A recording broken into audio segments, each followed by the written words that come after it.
नमस्कार, मी सरिता आगरकर. माझ्या या यूट्यूब चॅनलमध्ये आपण सर्वांचं स्वागत आहे. आज आपण घेऊ life processes in living organism part 2 मध्ये सेक्शुअल रिप्रोडक्शन, ज्यात आपण बघणार आहोत फिमेल रिप्रोडक्टिव्ह सिस्टम. त्यामध्ये आपण घेऊ female reproductive organs and their function. Now we will start female reproductive system. मागच्या वेळेला आपण बघितलं होतं मेल रिप्रोडक्टिव्ह सिस्टम. तर मेल रिप्रोडक्टिव्ह सिस्टममध्ये जे रिप्रोडक्टिव्ह पार्ट्स आहे ते ॲबडॉमिनल कॅव्हिटीच्या बाहेर असतात. मात्र फिमेल रिप्रोडक्टिव्ह सिस्टममध्ये हे सगळेच्या सगळे रिप्रोडक्टिव्ह पार्ट्स आहे फिमेल रिप्रोडक्टिव्ह, हे सिस्टम पूर्णच्या पूर्ण ॲबडॉमिनल कॅव्हिटीच्या आत असते. आता आपण बघू which organs content female reproductive system. Female रिप्रोडक्टिव्ह सिस्टममध्ये असते एक पेअर ओव्हरीज. हे पहा, हे ओव्हरीज, हे आहे, हे ओव्हरी आहे. पहा, हे आहे, हे एक पेअर ओव्हरी. दुसरं असते एक पेअर ओव्हिडक्ट. हे जे आहे ना, हा जो पार्ट आहे, पहा, या इथून निघालेला हा असा पार्ट जो आहे, हे इथपर्यंत, हे इथपर्यंत हे असा पार्ट आहे ना, हे आहे एक पेअर ओव्हिडक्ट. ओव्हिडक्ट हे दोन आहे म्हणून एक पेअर म्हटलेलं आहे. ओव्हिडक्ट याला फॅलोपियन ट्यूब्स पण म्हणतात. त्यानंतर याच्यामध्ये असते एक युटेरस. हे बघा, हा इथे युटेरस दिलेला आहे. हे एक पाऊचसारखी रचना असते, है ना, पाऊचसारखं स्ट्रक्चर आहे, दॅट इज कॉल्ड युटेरस. हे या पाऊचमध्ये बाळ असते. हा आहे एक व्याजाईना. हे व्याजाईना लिहिलेला आहे. हा ट्यूब लाईक स्ट्रक्चर आहे. याच्यामध्ये एक पेअर बल्बोयुरेथ्रल ग्लँड्स असतात. पण बल्बोयुरेथ्रल ग्लँड्स आपल्याला असं या साईडने दिसत नसतात. तर आता यामध्ये काय आहे, सर्विक्स. हे बघा, हे सर्विक्स. आता हे जे युटेरस आहे, युटेरस आणि वेजाइनाच्या मध्ये एक नेक लाईक पार्ट असते, एक कॉन्स्ट्रक्टेड. हे पार्ट दिसून राहिलं कॉन्स्ट्रक्टेड, या पार्टला म्हणतात सर्विक्स. हे पहा, हे इथे आहे फिमेल रिप्रोडक्टिव्ह पार्ट आणि हा आहे मेल रिप्रोडक्टिव्ह पार्ट. तर आपण फिमेल रिप्रोडक्टिव्ह पार्ट्सचे ऑर्गन्स बघू. फिमेल रिप्रोडक्टिव्ह पार्टमध्ये जे एसेन्शियल पार्ट आहे, हे आहे ओव्हरी. हे पहा, हे जे ओव्हरी आहे ना, हे एसेन्शियल पार्ट आहे, म्हणजे आवश्यक पार्ट आहे. आणि मेल रिप्रोडक्टिव्हमधला आवश्यक पार्ट, एसेन्शियल पार्ट आहे टेस्टिस. हे टेस्टिस दिसत आहे तुम्हाला इथे, टेस्टिस आहे.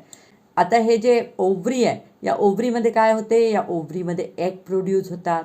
हे जे दोन्ही ओव्हरीज आहे एग प्रोड्यूस करतात आणि एग किंवा याच्या फिमेल गेमिट पण म्हणतात. एग किंवा फिमेल गेमिट किंवा ऊसाईट याला म्हणत असतात. आता हे जे एग आहे ते कसे असतात, लार्ज असतात, साईजमध्ये लार्ज असतात आणि सिंगल सेल्ड असतात. म्हणजे एकच सेलनी हे जे एग आहे ते एक सेलनी बनलेले आहे, लार्ज असतात, सिंगल सेल्ड आहे आणि याचं डायमीटर अबाउट 100 मायक्रॉन्स असते. डायमीटर इज अबाउट 100 मायक्रॉन यांचं डायमीटर असते. आणि हे जे एग आहे ते सेडेंटरी असतात. सेडेंटरी म्हणजे स्थिर असतात. हे जास्त चलायमान नसतात, बऱ्याच वेळ एकाच ठिकाणी असतात, म्हणून याला सेडेंटरी म्हणतात. जे फिमेल रिप्रोडक्टिव्ह सिस्टमची जी ब्रीथ आहे, हे असतात 5 सेंटीमीटर ब्रॉड असतात आणि याची लेंथ असते अबाउट 7 सेंटीमीटर. ही जी लेंथ आहे ही 7 सेंटीमीटर आणि याची ब्रीथ आहे ती 5 सेंटीमीटर असते. फिमेल रिप्रोडक्टिव्ह सिस्टममध्ये जे सेक्स हॉर्मोन्स प्रोड्यूस होतात ते असतात ॲस्ट्रोजेन आणि प्रोजेस्टेरॉन. ॲस्ट्रोजेनला याला स्पेलिंगमध्ये पण फरक असू शकतो. ओनी पण सुरुवात होते आणि ईनी पण सुरुवात होते. दुसरं आहे प्रोजेस्टेरॉन. याच्यामध्ये फिमेल रिप्रोडक्टिव्ह सिस्टम समजलं. Length is about 7 centimetre, breadth is about 5 centimetre. Their essential part is ovary which produce egg or oocyte or female gamete. तर याला काही पण म्हणता येते. हे सेडेंटरी असतात. तर आता याच्यामध्ये जे सेक्स हॉर्मोन्स आहेत ते आहे प्रोजेस्टेरॉन आणि एस्ट्रोजन. तर आता आपण बघूया male reproductive system. Mail reproductive सिस्टममध्ये जो असेन्शियल पार्ट आहे तो आहे टेस्टिस. हा जो पार्ट आहे हा टेस्टिस आहे ना. जसं आता ओव्हरीमध्ये एग प्रोड्यूस होतात ते आहे फिमेल गेमिट, तसेच टेस्टिसमधून मेल गेमिट प्रोड्यूस होतात ज्याला की स्पर्म्स म्हटल्या जाते, है ना. आणि हे जे स्पर्म्सची क्वांटिटी किती असते, 300 to 400 मिलियन्स क्वांटिटी असते, काउंटमध्ये असतात. आणि हे जे स्पर्म्स आहे हे कसे असतात, याच्यातून प्रोड्यूस होणार जे स्पर्म्स आहे ते मोटाईल असतात आणि टिनी इन साईज, खूप टायनी असतात साईजमध्ये. आणि याचा जो साईज असतो तो आहे 1 to 3 milli micron. 1 to 3 milli micron in size असतात. टेस्टिस जे सेक्स हॉर्मोन्स प्रोड्यूस करतात त्याचं नाव असते टेस्टोस्टेरॉन. अशा प्रकारे आपण फिमेल रिप्रोडक्टिव्ह पार्ट आणि मेल रिप्रोडक्टिव्ह पार्ट या दोघांची स्टडी केलेली आहे. आता आपण बघू structure and function of female reproductive system. हे फिमेल रिप्रोडक्टिव्ह सिस्टम आहे. आता या ज्या फिमेल रिप्रोडक्टिव्ह सिस्टममध्ये प्रत्येक महिन्याला एक ओवम ॲब्डोमिनल कॅव्हिटीमध्ये रिलीज होते. या ओव्हरीमधून एक उसाईट रिलीज होते या ओव्हिडक्टमध्ये प्रत्येक महिन्याला. आणि प्रत्येक महिन्याला एका ओव्हरीमध्ये एकच उसाईट रिलीज होते. आणि दुसऱ्या महिन्याला या दुसऱ्या ओव्हरीपासून उसाईट रिलीज होते. म्हणजे जे रिलीजिंग ऑफ ओवम आहे ते हे अल्टरनेट होते. पहिले लेफ्ट साईड, मग राईट साईड, पुन्हा लेफ्ट साईड, पुन्हा राईट साईड, असं दर महिन्याला ही प्रोसेस होत राहते. ओवम ओव्हरीमधून रिलीज होते. इथे ओव्हिडक्टमध्ये एक सेंटरमध्ये हे फनल लाईक स्ट्रक्चर दिसून राहिलं आहे ना. हे थोडंसं पसरलेलं स्ट्रक्चर, याचं तोंड आहे, हे जे हा जो फ्री एंड आहे हा असा पसरलेला दिसून राहिला, म्हणजे फनल शेप दिसून राहिला. या फनल शेप स्ट्रक्चरच्या मध्यभागी सेंटरमध्ये एक ओपनिंग असते आणि या ओपनिंगच्या सराउंडिंग काही फिंगर लाईक स्ट्रक्चर्स असतात ज्याला की फिम्ब्री म्हटल्या जाते. हे फिम्ब्री है ना. हे जे ओव्हिडक्ट आहे ना त्याचे हे फ्री एंडचे प्रोजेक्शन आहे, फिंगर लाईक स्ट्रक्चर आहे, याला फिम्ब्री म्हणतात. They are surrounded opening of the oviduct. हे जे ओपनिंग असते ओव्हिडक्टची है ना त्याला हे सराउंडिंग असे फिम्ब्री, हे जे स्ट्रक्चर असतात फिंगर लाईक स्ट्रक्चर, असे बोटासारखे स्ट्रक्चर्स असतात. आणि त्याच्यामध्ये जसं की एक छोटंसं छिद्र असते. या ओव्हिडक्टच्या आतमध्ये काही हेअर लाईक स्ट्रक्चर्स असतात ज्याच्या इंटरनलमध्ये एरियामध्ये, ज्याला की सिलिया म्हटल्या जाते. जे आर कॉल्ड सिलिया. आणि या सिलियाचं काम काय असते, ह्या ज्या ओव्हरीपासून जो ओवम निघते त्याला पुश करतात टुवर्ड्स द युटेरस.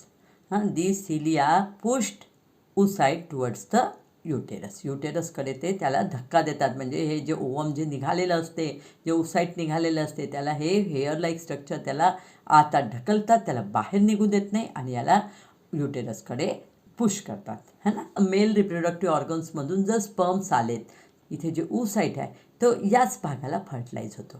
ओव्हिडक्टमध्येच तो फर्टिलाइज होतो आणि म्हणून याला साईट ऑफ फर्टिलायझेशन पण म्हणतात. म्हणजे ओव्हिडक्टला साईट ऑफ फर्टिलायझेशन म्हणतात.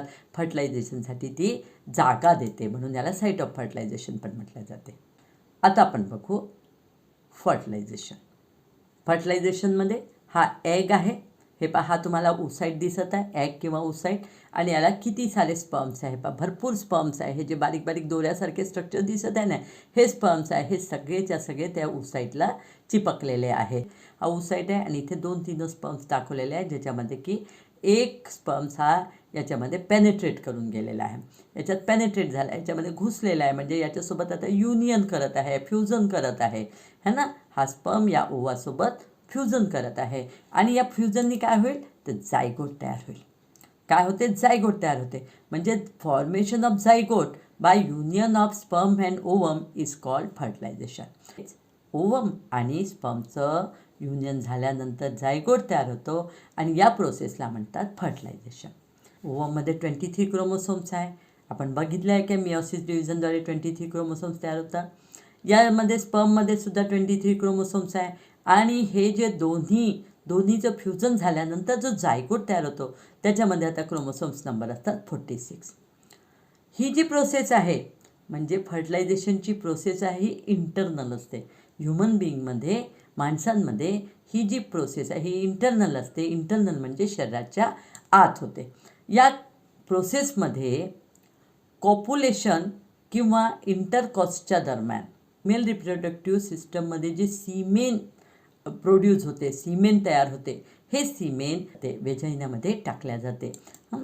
जे सीमेन आहे जे की पेनिसच्या थ्रू वेजाइनामध्ये इजेक्युलेट केल्या जाते. ही जी जर्नी आहे स्पर्मची वेजाइनापासून स्टार्ट होते. वेजाइनापासून ते सर्विक्सपासून युटेरस आणि मग ओव्हिडक्टमध्ये जाते. हे वेजाइना आहे. पेनिसच्या थ्रू जे स्पर्म्स या वेजाइनामध्ये इजेक्युलेट होतात, हे जे स्पर्म्स आहे हे स्पर्म्स इथून आता याचा रूट स्टार्ट होते म्हणजे व्हॅजायनापासून हे जातात सर्विक्समध्ये, सर्विक्स थ्रू हे जातात युटेरसमध्ये. हे पाय व्हॅजायना थ्रू सर्विक्समध्ये, सर्विक्स थ्रू युटेरसमध्ये, आणि युटेरसपासून हे स्पर्म्स हे जर्नी करतात तर ओव्हिडक्टमध्ये येतात. हे ओव्हिडक्टमध्ये चालले इथे स्पर्म, इथे ओव्हिडक्टमध्ये जातात. या ओव्हिडक्टमध्येही जातात, दोन्हीकडच्या ओव्हिडक्टमध्ये ते स्पर्म्स जातात.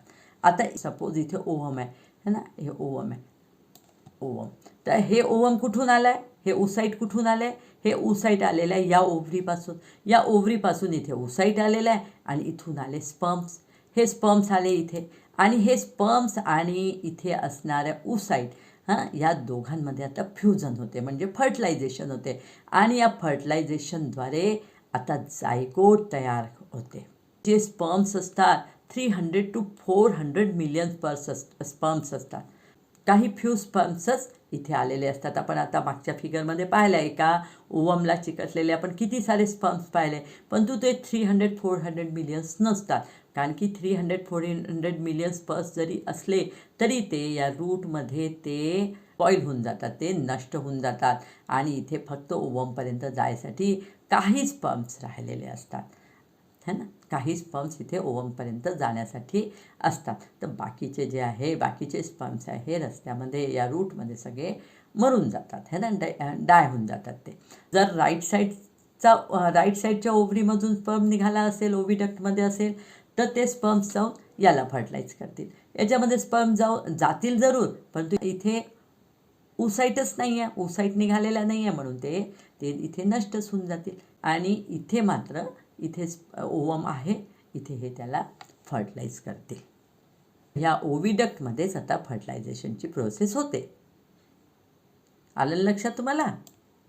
आता आपण बघू डेव्हलपमेंट अँड बर्थ. या फिमेल रिप्रोडक्टिव्ह पार्ट्सच्या युटेरसमध्येच फक्त बाळाची डेव्हलपमेंट होते. हा जो भाग आहे हा याचा ओव्हिडक्टचाच पार्ट आहे. हा दाखवलेला आहे, हा ओव्हिडक्टचाच पार्ट आहे, आणि हा युटेरसचा अर्धा पार्ट आहे. हे बाळाच्या डेव्हलपमेंटच्या पूर्ण 9 महिन्याच्या स्टेजेस आहे. डेव्हलपमेंट होतो त्याच्या स्टेजेस दाखवल्या आहे. हे सुरुवातीपासून तर शेवटपर्यंत इथे 9व्या महिनी बाळ तयार होतो. हा इथे तयार झालेला हा फिटस आहे. आपण बघितलं आहे की हे इथे ओव्हिडक्टच्या या भागाला ओव्हिडक्टमध्ये फर्टिलायझेशन होतं. फर्टिलायझेशन झाल्यानंतर हा जायगोट फॉर्म होते. हे स्पर्म्स दिसत आहे ना तुम्हाला, हे स्पर्म्स काय करतात, हा ओवम आहे, ओसाईट आहे, या ओसाईटला स्पर्म्स आता फर्टिलाइज करतात, आणि फर्टिलायझेशन नंतर हा इथे जायगोट तयार झाला आहे. याला आपण जायगोट म्हणू. हे फर्टिलायझेशनमध्ये नंतर याच्यापासून जायगोट तयार झाला आहे. या जायगोटमध्ये आता मायटोटिक डिव्हिजन होते. मायटोटिक डिव्हिजन म्हणजे आता आपण मगाच पाहिलं की जायगोट जो तयार होतो त्याच्यामध्ये 46 क्रोमोसोम्स असतात है ना. पहिले कारण की जर्म सेल्समध्ये मियोटिक डिव्हिजन होते. मियोटिक डिव्हिजनद्वारे हे ओवम आणि स्पर्म तयार होतात, आणि हे जे पुन्हा जे एकत्र आल्यानंतर याच्यापासून जायगोट तयार होते. या जायगोटमध्ये जे क्रोमोसोम्स नंबर आहे ते आहे 46, आणि या 46 क्रोमोसोम्स नंबर असणाऱ्या जायगोटमध्ये आता मायटोटिक डिव्हिजन होते. पहिले झालं होतं मियोटिक डिव्हिजन किंवा मियोसिस डिव्हिजन, पण आता जे होते जायगोटमध्ये जे डिव्हिजन होते, लक्षात ठेवा हे जायगोटमध्ये होणारं डिव्हिजन मायटोसिस डिव्हिजन किंवा मायटोटिक डिव्हिजन होते. मायटोसिस किंवा मायटोटिक डिव्हिजन होते. या डिव्हिजनमध्ये अशा सेल्स तयार होतात ज्याच्या की प्रत्येक सेलमध्ये 46 क्रोमोसोम्सच असतात. तर हे जे तयार होऊन राहिलं हे सगळ्या सेल्स आता 46 क्रोमोसोम्स आहे, आणि याच्यामध्ये एकापासून 2, 2पासून 4, 4पासून 8 अशा प्रकारे याच्यामध्ये रिपीटेड मायटोटिक डिव्हिजन होत राहते. आणि मायटोटिक डिव्हिजन होत हे अशा प्रकारे हे जे एम्ब्रिओ तयार होऊन राहिला, आता याच्यापासून एम्ब्रिओ तयार होऊन राहिला आहे. कारण की याच्यामध्ये जेव्हा मायटोटिक डिव्हिजन होते तेव्हा याच्यापासून एम्ब्रिओ तयार होतो, आणि युटेरसमध्ये इम्प्लांट केल्या जातात. युटेरसचे जे आतली वॉल आहे, इनर वॉल आहे, याला एंडोमेट्रियम म्हणतात. हे पाहिजे युटेरसची जी इनर वॉल आहे इथे दिसून राहिलं आहे, हे इनर वॉल आहे, याला एंडोमेट्रियम म्हणतात. या एंडोमेट्रियममध्ये इथून येणारा हा जो इथे जो जायगोट आहे, ज्याच्यामध्ये मल्टिपल डिव्हिजन होते, आणि हा जायगोट इकडे येतो एम्ब्रिओच्या रूपामध्ये. आता तो जायगोट वाढलेला आहे, त्याच्यामध्ये बरेचसे सेल्स तयार झालेले आहेत, तो एम्ब्रिओ तयार झालेला आहे आणि ह्या एम्ब्रिओच्या रूपामध्ये तो इथे येते. या साईडला युटेरसच्या आतल्या भागामध्ये येते. एंडोमेट्रियम जी आतली बाजू आहे त्याला एंडोमेट्रियम म्हणतात. ही एंडोमेट्रियम या एम्ब्रिओ इथे इम्प्लांट होते या एंडोमेट्रियममध्ये. तिथे एंडोमेट्रियमची साईट खूप छान तयार होऊन जाते, एक गादीदार साईट तयार होऊन जाते. इथे गादीदार एक जागा तयार होऊन जाते जिथे की या छोट्याशा एम्ब्रिओला म्हणजे लहानशा बाळाला, जो की अजून बाळ तयार नाही झालेला आहे, त्याचे फक्त सेल्स तयार झाले, त्याला इथे इम्प्लांट केल्या जाते आणि बाळाची पुढची ग्रोथ इथे युटेरसमध्ये होते. यामध्ये आपण बघितलंच आहे की हे इथे इम्प्लांट केल्या जाते आणि आता याची पुढची ग्रोथ इथे सुरू होऊन जाते. तर पहा, जायगोटमध्ये वारंवार डिव्हिजन होते, रिपीटेड मायटोटिक डिव्हिजन होते, त्याच्यामुळे एम्ब्रिओ तयार होते, आपण बघितलं हा ना. आणि हे जे आहे, हे जे एम्ब्रिओ आहे हा आपण बघितलं सिलियाच्याद्वारे हे पुढे पुढे ढकलल्या जाते. हे जे एम्ब्रिओ आहे हा आपण बघितलं सिलियाच्याद्वारे हे पुढे पुढे ढकलल्या जाते है ना, हे युटेरसकडे ढकलल्या जाते आणि हे युटेरसमध्ये ते इम्प्लांट होते. After implantation further developments occurs in uterus. या युटेरसमध्ये आता पुढील ग्रोथ इथे युटेरसमध्ये होते. एक प्लेसेंटा फॉर्म होतो for supply of food material during the growth of embryo in uterus. जेव्हा या युटेरसमध्ये एम्ब्रिओचं ग्रोथ होते, बाळाची ग्रोथ होते है ना, त्यावेळेला एम्ब्रिओमध्ये एक प्लेसेंटा तयार होतो. प्लेसेंटा कशासाठी तयार होतो? सप्लाय ऑफ फूड दिल्या जाते. आईसोबत या प्लेसेंटाद्वारे बाळ जुळलेला असतो. आईच्याद्वारेच प्लेसेंटाद्वारे त्याला न्यूट्रिशन मिळते. हे पहा, हा प्लेसेंटा हा दिसत आहे, हा बाळ आहे ना, याच्यामध्ये हा प्लेसेंटा दिसत आहे, हा प्लेसेंटा आहे. या प्लेसेंटा थ्रू तो आईशी जुळलेला असतो आणि या प्लेसेंटाद्वारेच त्याला अन्न मिळते, याला न्यूट्रिशन मिळते, त्याची ग्रोथ होते बाळाची. ही बाळाची एवढी ग्रोथ होण्यासाठी जवळपास 9 महिने लागतात. म्हणजे आफ्टर फर्टिलायझेशन इथे फर्टिलायझेशन होते आणि या फर्टिलायझेशनपासून एवढा हा बाळ तयार होण्यासाठी 9 महिने लागतात. जसं हे फर्टिलायझेशन नंतर झाल्यानंतर जेव्हा इथे एम्ब्रिओ इम्प्लांट झाला तेव्हापासूनच्या स्टेजेस दिलेल्या आहे या बाळाचं. हे इथून ते इथपर्यंत हा 9 महिन्यापर्यंतचे हे प्रत्येक स्टेजेस आहे, स्टेजेस ऑफ डेव्हलपमेंट बाळाचे. हे युटेरसमध्ये होणारे हे डेव्हलपमेंट आहे आणि आता इथे हे 9 महिन्याचा हा बाळ तयार झालेला आहे आणि हा 9 महिन्यानंतर हा बाळ वेजिना थ्रू बाहेर निघतो, ते डिलेव्हरी होते आणि 9 महिन्यानंतर हा एक न्यूबॉर्न, इंडिपेंडेंट न्यूबॉर्न तयार होतो. जन्म झाल्यानंतर हा प्लेसेंटा कट केला जातो आणि तो एक नवीन आणि इंडिपेंडेंट बेबी तयार होतो. हे फिमेल रिप्रोडक्टिव्ह सिस्टम आहे. आता आपण याचे फंक्शन्स बघू. फिमेल रिप्रोडक्टिव्ह सिस्टमचं पहिलं फंक्शन काय आहे की फिमेल गेमीट तयार होतात, ज्याला की एग किंवा oocyte पण म्हणतात. याच्यापासून फिमेल गेमीट तयार होतात. फिमेल सेक्स हार्मोन एस्ट्रोजेन आणि प्रोजेस्टेरॉन रिलीज होते. फर्टिलायझेशनसाठी साईट देते, जागा देते. आपण आता बघितलं की मेल गेमीट आणि फिमेल गेमीट हे इथे ओव्हिडक्टमध्येच फर्टिलाइज होतात, म्हणून फिमेल रिप्रोडक्टिव्ह सिस्टममध्ये फर्टिलायझेशनसाठी जागा असते. गेस्टरिंग अ फिटस आफ्टर फर्टिलायझेशन. फर्टिलायझेशन झाल्यानंतर या फिटसला, या छोट्याशा बाळाला ज्याला फिटस म्हणतात है ना, जे अजून ज्यांनी जन्म नाही घेतला त्याला फिटस म्हटल्या जाते. त्या फिटसला यामध्ये गॅस्ट्रिंग केल्या जाते, म्हणजे गर्भात ठेवल्या जाते. त्यामध्ये गर्भात ठेवल्या जाते. या युटेरसमध्ये जो बाळ होतो त्याला गर्भ म्हणतात है ना, ते गर्भात ठेवल्या जाते. Giving a birth to baby. या वेजाइना थ्रू बेबीचा बर्थ होतो. फिमेल रिप्रोडक्टिव्ह सिस्टममध्ये बेबीचा सुद्धा जन्म होते है ना. Breast feeding to baby after delivery. Delivery झाल्यानंतर फिमेल रिप्रोडक्टिव्ह सिस्टममध्ये असे हॉर्मोन्स तयार होतात ज्याच्यामुळे की आईला दूध येते आणि त्याच्यामुळे आई ब्रेस्ट फीडिंग करू शकते बेबीचं. बेबीला पहिलं न्यूट्रिशन ब्रेस्ट फीडिंगच असते. आता आपण बघूया मेल रिप्रोडक्टिव्ह सिस्टमचे फंक्शन. आता मेल रिप्रोडक्टिव्ह सिस्टम काय करतात? Producing male gametes called sperms.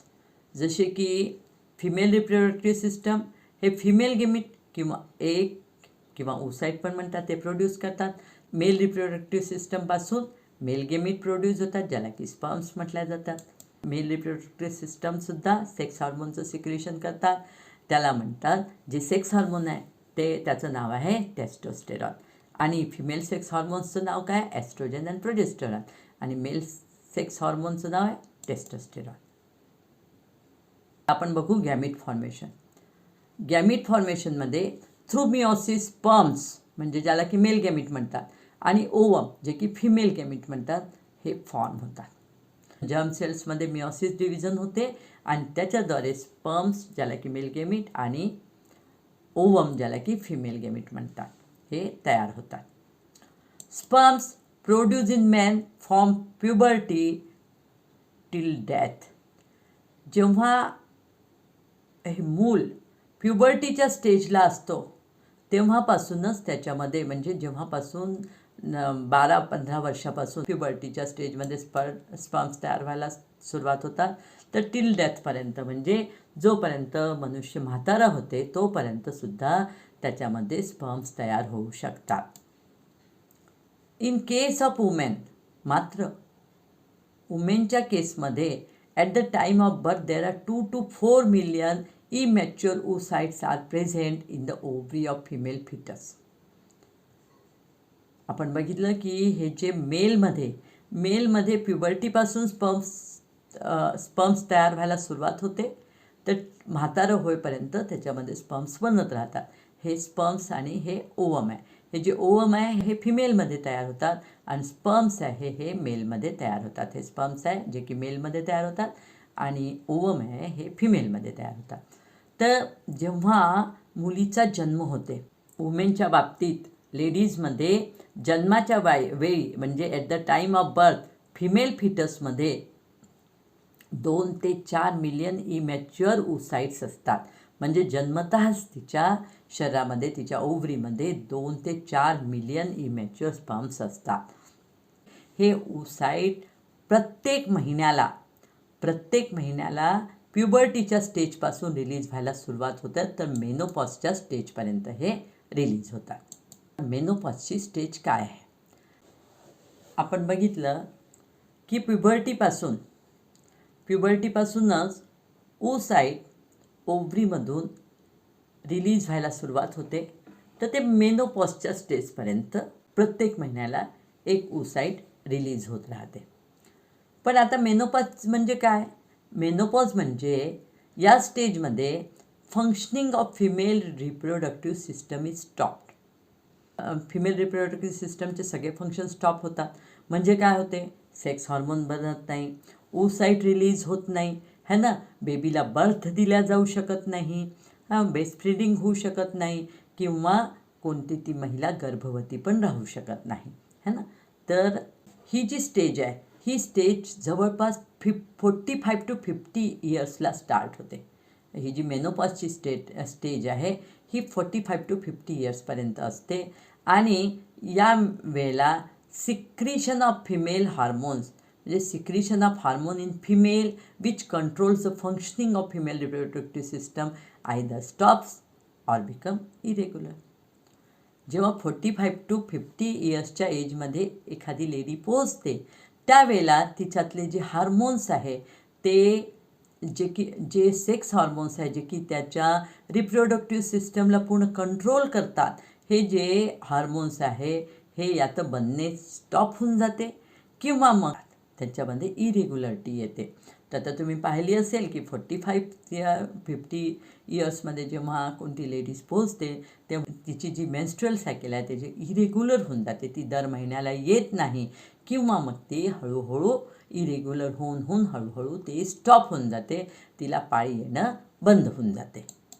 प्युबर्टीच्या एजपासून हे जी आहे, ही मुलगी दिसत आहे ना, ही प्युबर्टीच्या एजची आहे. प्युबर्टीच्या एजपासून एक ओवम किंवा oocyte ओव्हरीमधून रिलीज व्हायला सुरुवात होते, ते मेनोपॉजच्या स्टेजपर्यंत प्रत्येक महिन्याला ओव्हरीपासून एक ओवम रिलीज होते. प्युबर्टी स्टार्ट होण्याची जी एज आहे, ज्याला किशोरावस्था पण म्हणतो, ही 10 ते 17 वयापर्यंत असते. या स्टेजमध्ये केव्हाही मुलीमध्ये ओवम रिलीज व्हायला सुरुवात होऊन जाते, ज्याला की मेन्स्ट्रुअल सायकल पण म्हणतात, किंवा पाळी येणे पण याला म्हटल्या जाते. आणि हे जे मेनोपॉजची जी एज आहे ती असते 45 to 50 इयर्स. जवळपास ही जी स्टेज आहे हे 30-35 वर्षापर्यंत ही स्टेज असू शकते, ज्याच्यामध्ये की प्रत्येक महिन्याला एक ओवम रिलीज होते. ज्याला की आपण मेन्स्ट्रुअल सायकल पण म्हणतो किंवा पाळी येणे पण म्हटल्या जाते त्याला. आता तुम्ही बघा की या वयामध्ये 10 ते 17 वर्षाच्या वयामध्ये हे ओवम रिलीज होणं सुरू होते, तर ते मेनोपॉजच्या 45 ते 50 वर्षापर्यंतच्या स्टेजपर्यंत हे सतत दर महिन्याला ही प्रोसेस होत असते. तर या वेळेला सपोज ज्या वेळेला एका मुलीचा जन्म होतो त्यावेळेस तिच्या शरीरामध्ये 2 to 4 मिलियन ओसाइट्स असतात. परंतु जर आपण याचा जर अंदाज घेतला तर हे वय असते फक्त 35 वर्ष आहे ना. जर 10 वर्षापासून तर 45 वर्षापर्यंतही जरी म्हटलं तर हे वय 35 वर्ष असते. 35 किंवा 50पर्यंत घेतलं तर 40 वर्ष. या 40 वर्षामध्ये प्रत्येक महिन्याला एक, तर अशा प्रकारे जवळपास 400 ते 500 ओवमच फक्त रिलीज होऊ शकतात. मग बाकी ओवमचं काय, बाकी ओसाइटचं काय?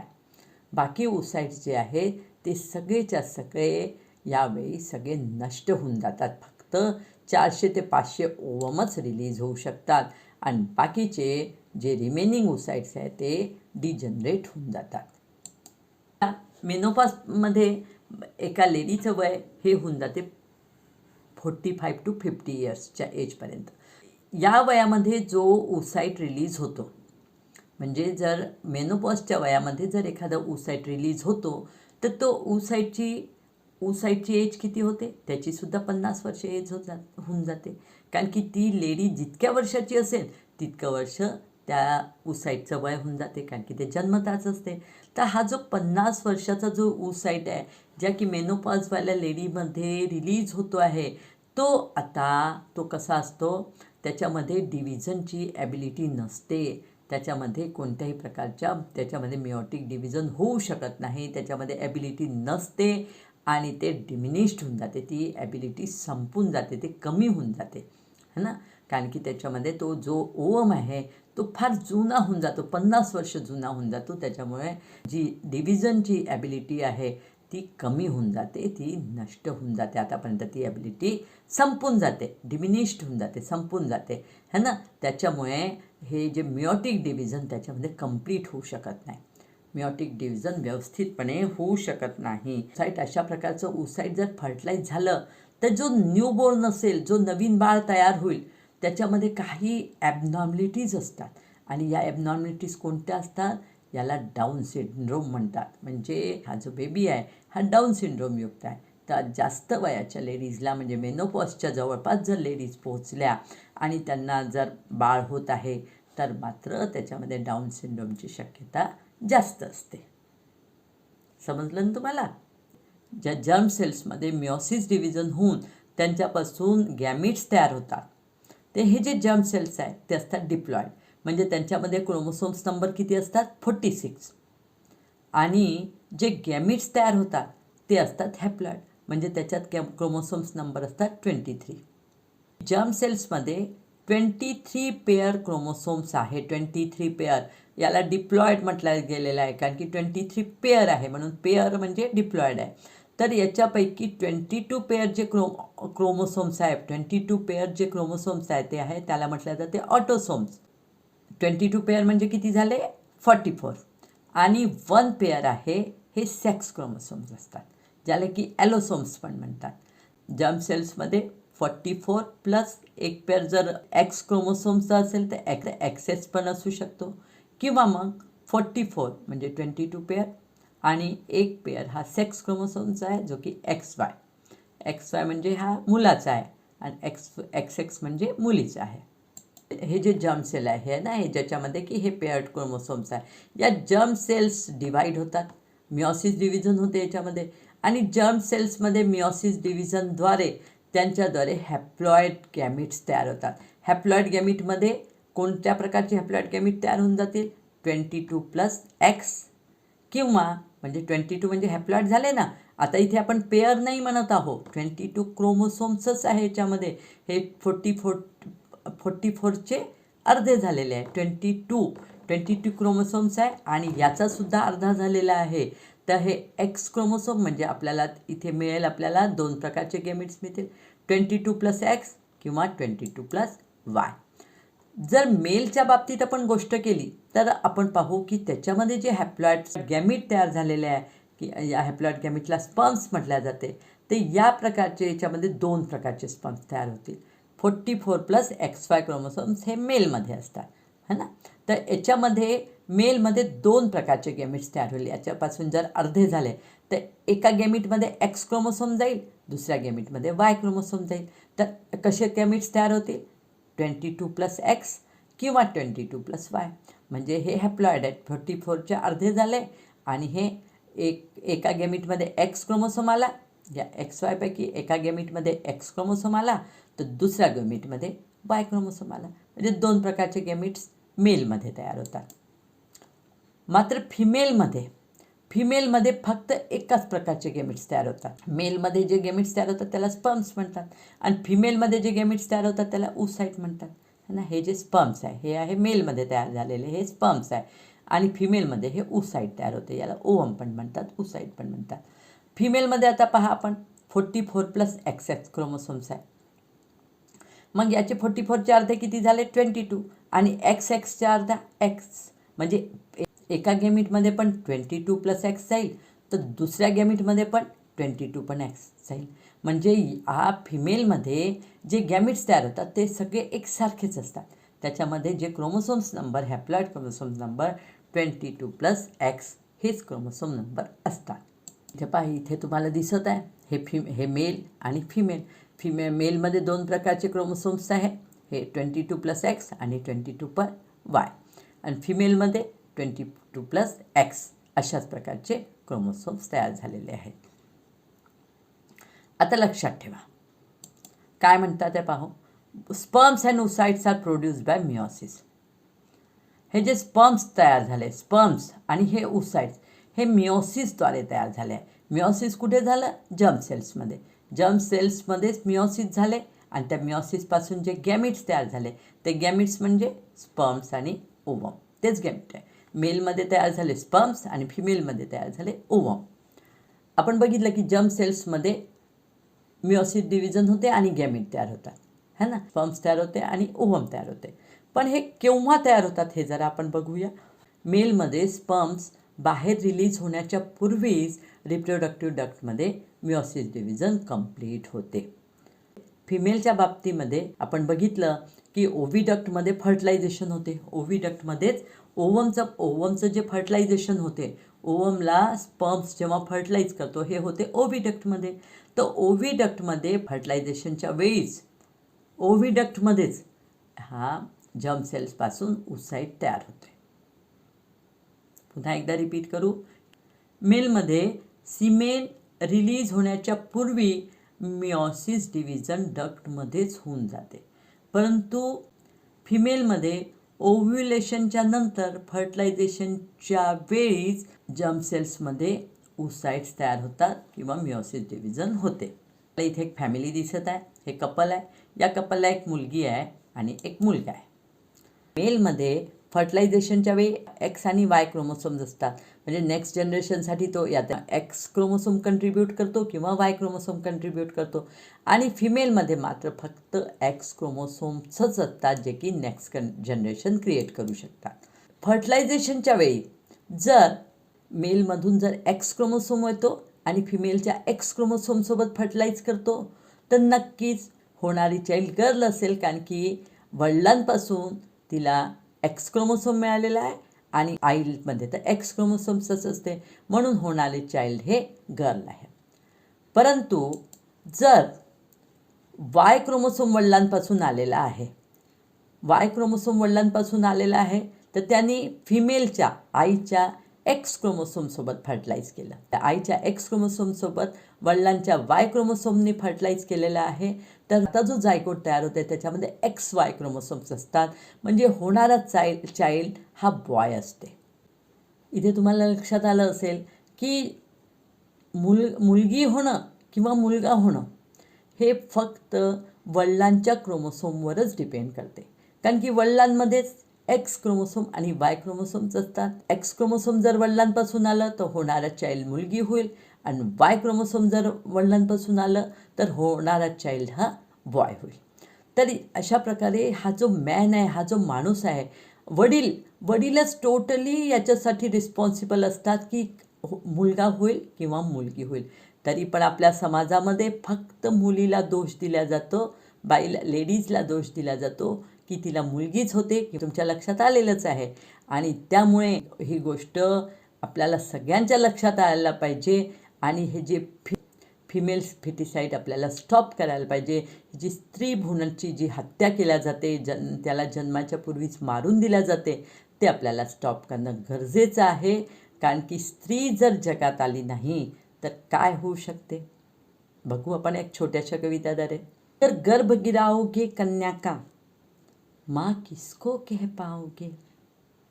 अगर गर्भ गिराओगे कन्या का, माँ किसको कह पाओगे. सुनी होगी भैया की कलाई, राखी किससे बंधवाओगे. घर को वारिस देने वाली दुल्हनिया कहाँ से लाओगे. जर आपण सर्वांना आई, बहीण, मैत्रीण हवी असली तर मुलीला जन्म द्यायलाच हवा आणि फिमेल फिटसला जे मारल्या जाते ते थांबवायलाच हवं. तुम्हाला हा व्हिडिओ आवडला असेल तर नक्की लाईक, सबस्क्राईब आणि शेअर करा. पुन्हा आपण भेटू पुढच्या व्हिडिओमध्ये.